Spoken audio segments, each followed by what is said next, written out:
Praise the Lord. கர்த்தருக்கு மகிமை உண்டாவதாக. இந்த நல்ல காலை வேளையில் கர்த்தருடைய வார்த்தை மூலமாய் உங்கள் யாவரையும் சந்திப்பதிலே நான் மிகுந்த மகிழ்ச்சி அடைகிறேன். யோபுவின் புத்தகம் 36ஆம் அதிகாரம் 16ஆம் வசனம். அவர் உம்மையும் நெருக்கத்தினின்று விலக்கி ஒடுக்கமில்லாத விசாலத்திலே வைப்பார். இந்த குறிப்பிட்ட வார்த்தையை யோபுவின் நண்பன் எலிகூ சொன்ன வார்த்தை. இந்த எலிகூடைய வார்த்தைகளை நாம் கவனிப்போமானால் தேவன் பேசுனது போல இருக்கும். ஆனால் சில இடங்களில் பார்த்திங்கன்னா அவருடைய வார்த்தைகள் யோபுவை காயப்படுத்துவது போல, விமர்சனம் பண்ணுகிற வார்த்தைகள் போல இருக்கும். இருப்பினும் இந்த வார்த்தையை நாம் இன்றைக்கு தியானிக்க போகிறோம்.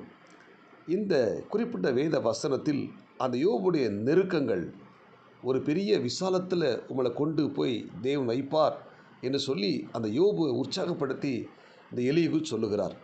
அன்புக்குரிய தேவனுடைய பிள்ளைகளே, இந்த யோபுடைய வாழ்க்கையில் வந்த நெருக்கங்கள் அது எல்லாம் இறுதியில் பார்த்திங்கன்னா 2 மடங்கு ஆசீர்வாதங்களை சுதந்திரிக்க வைத்தது. இந்த இறைவார்த்தை கேட்கிற தேவனுடைய பிள்ளைகளே, உங்கள் வாழ்க்கையிலும் சில நெருக்கங்கள் உங்களுக்கு வரலாம். அந்த நெருக்கங்கள் மத்தியில் நீங்கள் சோர்ந்து போகாதீங்க. இந்த நெருக்கம் எல்லாம் ஒரு நாள் ஒரு விசாலமாய் ஒரு ஆசீர்வாதமாய் மாறும் என்பதில் எந்த மாற்று கருத்தும் இல்லை.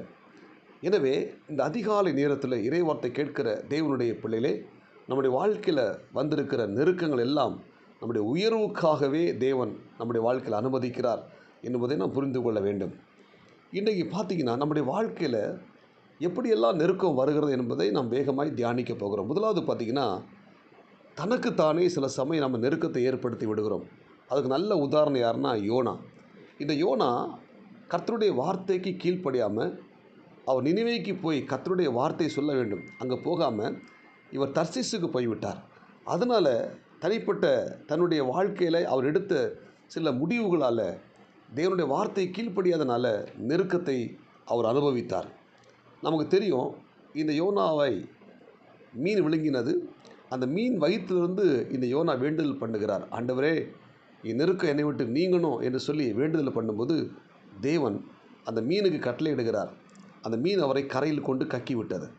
அன்புக்குரிய தேவனுடைய பிள்ளைகளை, சில சமயத்தில் நாமே சில சமயங்களில் நெருக்கத்தை கொண்டு வருவதற்கு காரணமாய் அமைந்து விடுகிறோம். நம்முடைய தனிப்பட்ட முடிவுகள், நம்முடைய சில தவறான முடிவுகள் நிமித்தமாக, தேவ வார்த்தை கீழ்ப்படியாத நிமித்தமாக நாம் சில சமயங்களில் நெருக்கத்தை நாம் ஏற்படுத்தி விடுகிறோம்.